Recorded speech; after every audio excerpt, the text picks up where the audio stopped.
Gold trusted gold buyers మీరు తాకట్టు పెట్టిన బంగారాన్ని విడిపించి ఈ రోజు ఉన్న మార్కెట్ ధరకు కొనబడను.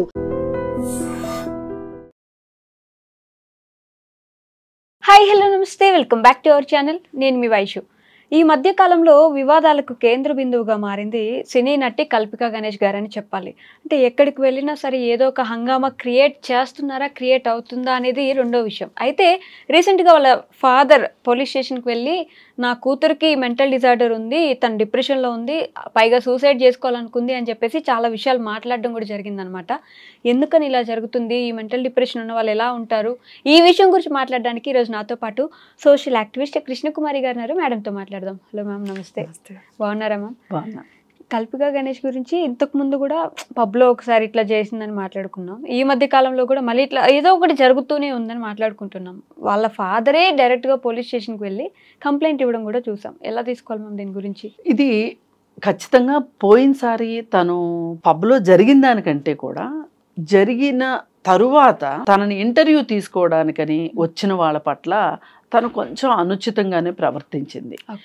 అప్పుడు పబ్లో జరిగిన ఘటనప్పుడు మట్టుకు నాతో సహా చాలా మందిని తనకి సపోర్టింగ్గా మాట్లాడాం.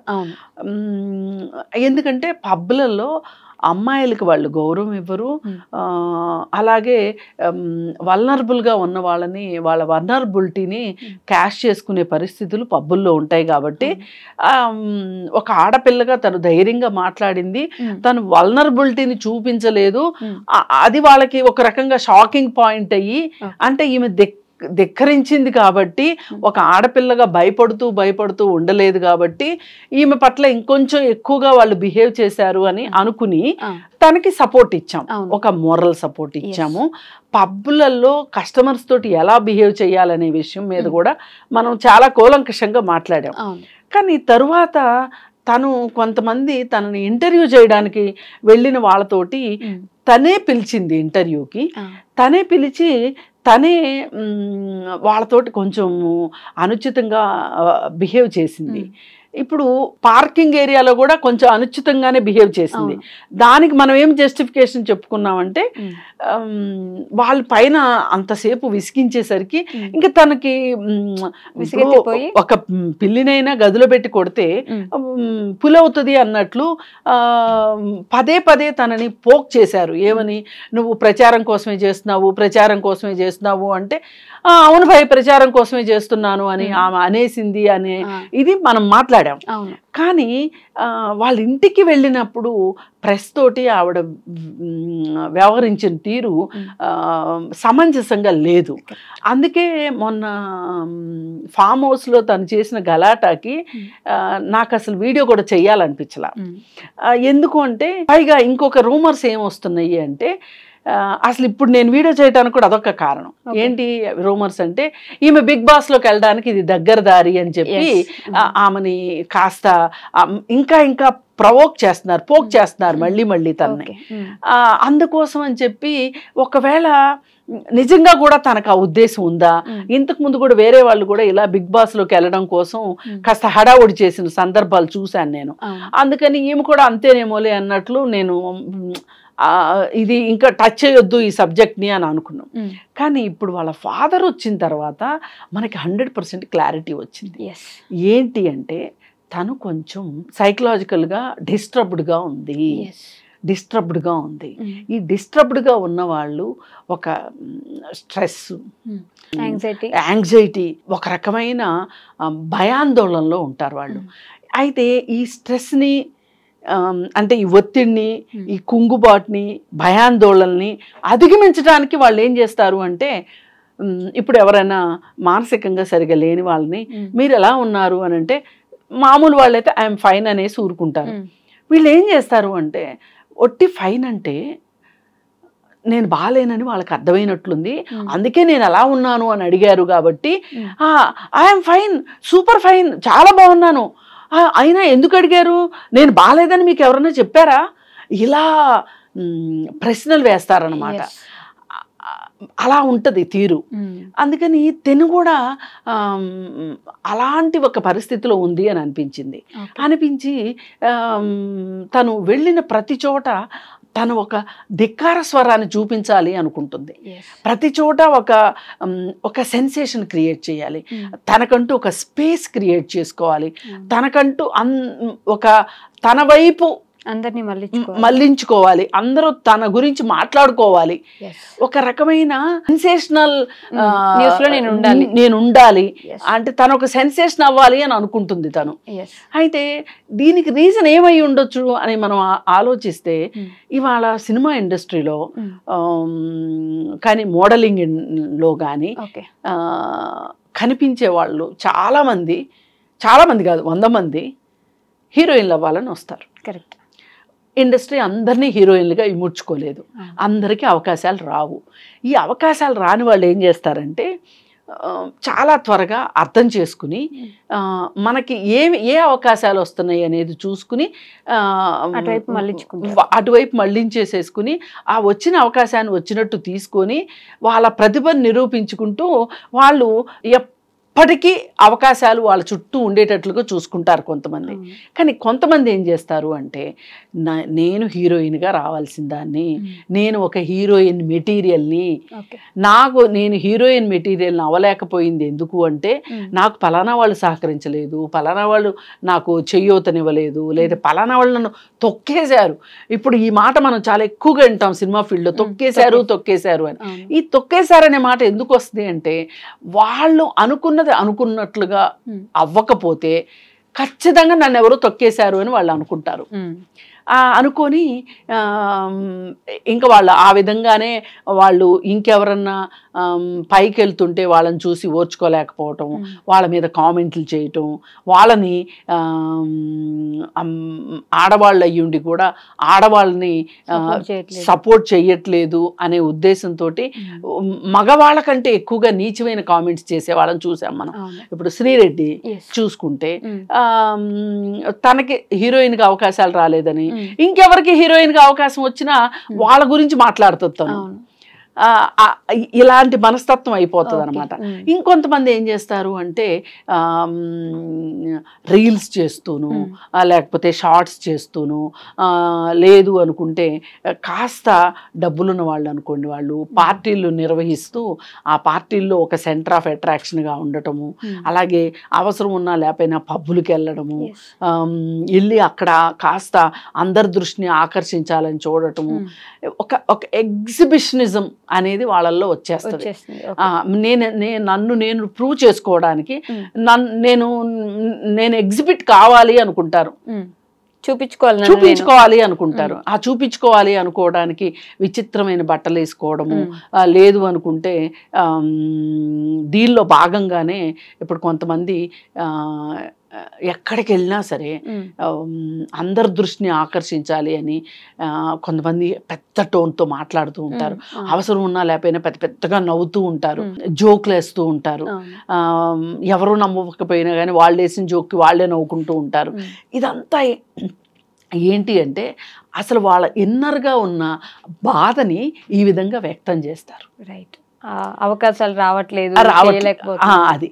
మళ్ళీ ఇంకొకళ్ళు ఉంటారు, ఇంకొంతమంది ఉంటారు, వాళ్ళేంటి అవకాశాలు వచ్చినా సరే, ఇప్పుడు దీపిక పడుకునే ఉంది, తను ఎందుకు కుంగుబాటుకి వెళ్ళింది అంటే ఏంటి అంటే వాళ్ళు ఎప్పుడు ఊహించలా ఇంత ఫేము వచ్చింది, ప్రతిభ ఉంది, ఫేము వచ్చింది, ఇది నిలబడదా? అసలు నేను ఈ ఫేమ్ లేకపోతే నేను ఏమైపోతాను అంటే వీళ్ళు ఒక టేస్ట్కి అలవాటు పడినట్లు ఆ టేస్ట్ చూసేశారు, ఆ ఫేమ్ టేస్ట్ని చూసేశారు. అమ్మో ఈ ఫేమ్ లేకపోతే ఎట్లా అనుకునేటట్లు ఇలా రకరకాల భావాలు ఉంటాయండి. ఈ రకరకాల భావాల్లో మనకు అర్థమయ్యేది ఏంటి అంటే ఇది కొంతమంది ఏం చేస్తారు అంటే అసలు ఇవన్నీ కాదు, నేను ఏదైతే అనుకున్నానో ఇవన్నీ జరిగేలాగా లేవు, నా ప్రతిభ ఇంకొక చోట చూపించుకుందాము అని ఒక పాజిటివ్ వేలో సినిమాల్లోకి యాక్టర్స్గా రావాలి అనుకున్న వాళ్ళు కూడా వేరే విభాగాల్లో సెటిల్ అయిన ఆడవాళ్ళు కూడా కొంతమంది ఉంటారు. ఆడవాళ్ళు ఏంటి మగవాళ్ళు ఏంటి ఎవరైనా సరే వాళ్ళు వేరే విభాగాల్లోకి వెళ్ళిపోతారు. అసలు ఇంకో గమ్మత్తు ఏంటంటే వేరే విభాగాల్లో వచ్చి హీరోలు అయిన వాళ్ళు హీరోయిన్లు అయిన వాళ్ళు ఉన్నారు. ఇప్పుడు సుహాసిని గారు ఉన్నారు, ఆవిడ కెమెరామెన్గా వచ్చారు అసలు యాక్చువల్గా. ఆవిడ హీరోయిన్ అయింది అనుకోకుండా. ఇప్పుడు నాని ఉన్నాడు, రవితేజ ఉన్నారు, వీళ్ళు అసిస్టెంట్ డైరెక్టర్లుగా వచ్చారు, వీళ్ళు హీరోలు అయ్యారు. ఇట్లా కాకపోతే ఇక్కడ మనం ఒకటి ఆలోచించాల్సింది, ఎంత అవునన్నా కాదన్నా ఇది మేల్ డామినేటెడ్ ఇండస్ట్రీ. దీనిలో మగవాళ్ళకు వచ్చినన్ని విస్తృతమైన అవకాశాలు, విస్తృతమైన చేయూత ఆడవాళ్ళకు దొరకదు. పైగా ఇక్కడ ఒక జెండర్ ఇష్యూ ఉంది. ఇక్కడ ఈ జెండర్ ఇష్యూ ఏమవుతుంది అంటే, వీళ్ళని ఎంతో కొంత దోపిడీ చేయవచ్చు, వీళ్ళని ఎంతో కొంత మనము పచ్చి భాషలో చెప్పుకోవాలంటే వాడుకోవచ్చు అని కాస్టింగ్ కోచ్ అంటే అదే. మరి ఇది ఇలా అంటే ఒక లక్ష్యం పెట్టుకుని, ఒక గోల్ పెట్టుకుని, ఒక డ్రీమ్ తోటి ముందుకెళ్ళి ఆ డ్రీము ఫుల్ఫిల్ అవ్వనప్పుడు, మెటీరియలైజ్ కానప్పుడు అమ్మాయిలు కానీ అబ్బాయిలు కానీ ఎలా అవుతారు అనే దానికి చాలామంది ఉన్నారు ఇట్లాంటి ఎగ్జాంపుల్. వాళ్ళల్లో తిని కూడా ఒకటి అని చెప్పి మనం ఖచ్చితంగా అనుకోవచ్చు. వాళ్ళ ఫాదర్ చెప్పిన దాన్ని బట్టి మనం ఈ కంక్లూజన్కి రావటం జరిగింది. రిహాబిలిటేషన్ సెంటర్కి పంపించి ఇప్పుడు వీళ్ళు ఏంటి అంటే, ఇలా ఉన్న వాళ్ళకి ఆల్రెడీ మన సొసైటీలో ఉన్న వాల్యూ సిస్టమ్స్ని వాళ్ళు వాల్యూ చేయరు. వాల్యూ సిస్టమ్స్ అమ్మాయిలు ఇప్పుడు అది వాల్యూ సిస్టమ్ అంటానికి కూడా లేనట్లు అయిపోయింది. లిక్కర్ ఎక్కువ యూజ్ చేస్తున్నారు అమ్మాయిలు కూడా, సిగరెట్లు తాగుతున్నారు, వీడ్ తీసుకుంటున్నారు, డ్రగ్స్ తీసుకుంటున్నారు, అలాగే ఎక్స్ట్రా మ్యారిటల్ అఫైర్స్ విషయంలో కావచ్చు, ప్రీ మ్యారిటల్ సెక్స్ విషయంలో కావచ్చు. ఇవాళ ఒకప్పుడు ఇవన్నీ పెద్దగా వింతగా మాట్లాడుకునే విషయాలు, చాలా తప్పుగా అనుకున్న విషయాలు ఇవాళ కొంచెం సర్వసాధారణమైనవి. అయితే ఈ సర్వసాధారణమైన విషయాల నుంచి ఇంకొంచెం వీళ్ళు వాటిని ఎక్కువ చేసేసుకుని జీవితాలని గందరగోళం చేసుకున్నప్పుడు వీళ్ళకి ఒక సంఘర్షణకు లోనవుతారు. ఏంటి అంటే, నేను అలా ఉండుంటే బాగుండేది, అలా ఉన్న అమ్మాయిలకి వ్యాలిడిటీ అవునన్నా కాదన్నా సొసైటీ నుంచి వచ్చే వ్యాలిడిటీ వేరు, వచ్చే కాంప్లిమెంట్స్ వేరు. కానీ నేను ఆ వ్యాలిడిటీకి కాంప్లిమెంట్స్కి దూరం అయిపోతున్నాను అనే ఒక బాధ ఉంటుంది. ఆ బాధ నుంచి వీళ్ళు ఆ బాధను కవరప్ చేసుకుంటానికి ఇంకొంచెం ఎక్కువ మద్యపానం తీసుకోవడం, ఇంకొంచెం ఎక్కువ సిగరెట్లు తీసుకోవడం, ఇవన్నీ చేసేసరికి వీళ్ళల్లో ఒక రకమైన ప్రవర్తన వచ్చేయడం, దాన్ని ఇంట్లో వాళ్ళు కూడా తట్టుకోలేకపోవటం. ఈ తట్టుకోలేనప్పుడు ఏం చేస్తారంటే వీళ్ళని సైకాట్రిస్ట్ దగ్గరకో సైకాలజిస్ట్ దగ్గరకో తీసుకెళ్తారు. అక్కడ కూడా వీళ్ళు సరిగా దారికి వ్యవహారం రానప్పుడు ఏం చేస్తారు అంటే తీసుకెళ్ళి రీహాబిలిటేషన్ సెంటర్లో పెడతారు. రీహాబిలిటేషన్ సెంటర్కి పంపించడమే ఒక పెద్ద ప్రహసనం అయితే, అక్కడ ఉండి దాన్ని ఫాలో అప్ చేసుకోవడం ఇంకో పెద్ద ప్రహసనం. నిజం. 2 నెలలు ఉంటారు, 2 నెలల నుండి వచ్చిన తర్వాత వీళ్ళు అక్కడ ఉన్నట్లుగా ఫాలో అవుతారా? కష్టం, ఫాలో కారు. అలాగే ఆ డిసిప్లిన్గా ఉండటం వస్తుందా వీళ్ళకి? రాదు. మళ్ళీ ఇది అది అక్కడ ఉండాల్సిన రోజులు ఉండుంటే కూడా ఉండాల్సిన రోజులు ఉండాలి, తరువాత ఫాలో అప్ తీసుకోవాలి, థెరపీస్ తీసుకోవాలి.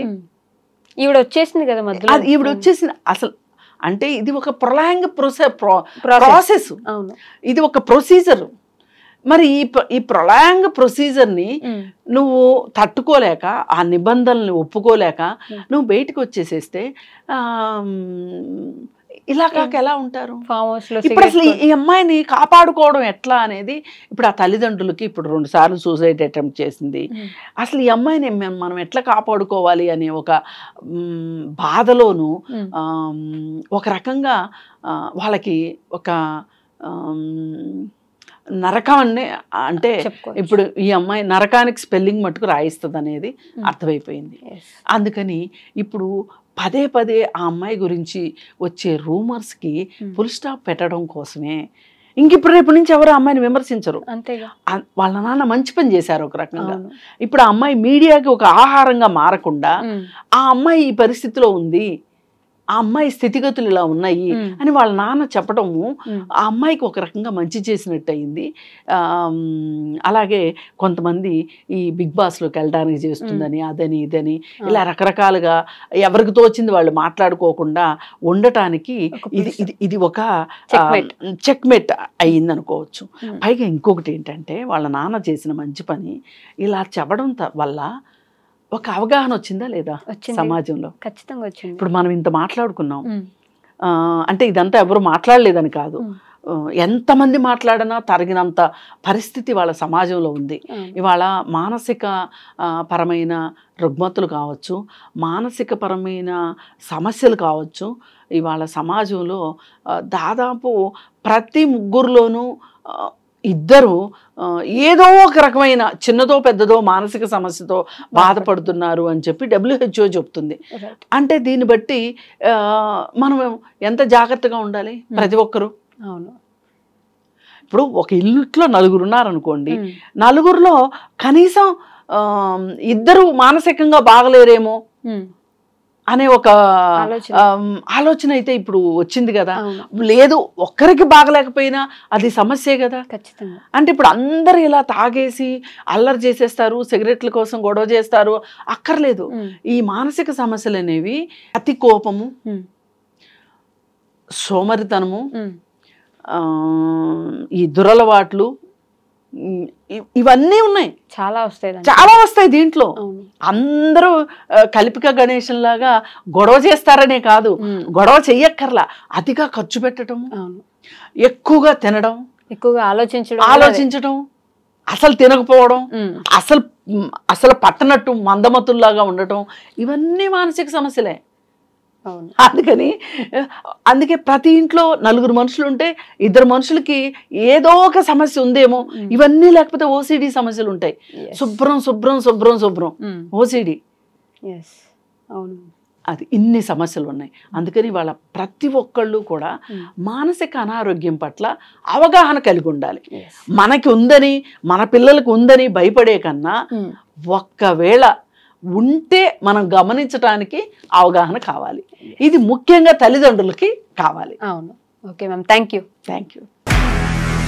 నిజంగా ప్రస్తుతం ఉన్నటువంటి సమాజం దేనికి ప్రయారిటీ ఇస్తుంది? ఆర్థిక సంబంధాల చుట్టూ మాత్రమే తిరుగుతుంది. మళ్ళీ ఎన్నికలంగానే చాలా విరక్తి కలుగుతుంది. మంచి అనిపిస్తుంది కదా, లేడీస్ కూడా ఛాలెంజింగ్ జాబ్స్ చేసినప్పుడు చాలా బాగుంటది. ట్రాఫిక్ అసిస్టెంట్స్ గా నియమించిన ట్రాన్స్జెండర్స్ అందరితో సాల్యూట్ చేయించుకుంటున్నారు. ఫుడ్ డెలివరీ ఇవ్వటానికి వెళ్ళినటువంటి డెలివరీ బాయ్ అనిల్ పై కళ్ళ ముందు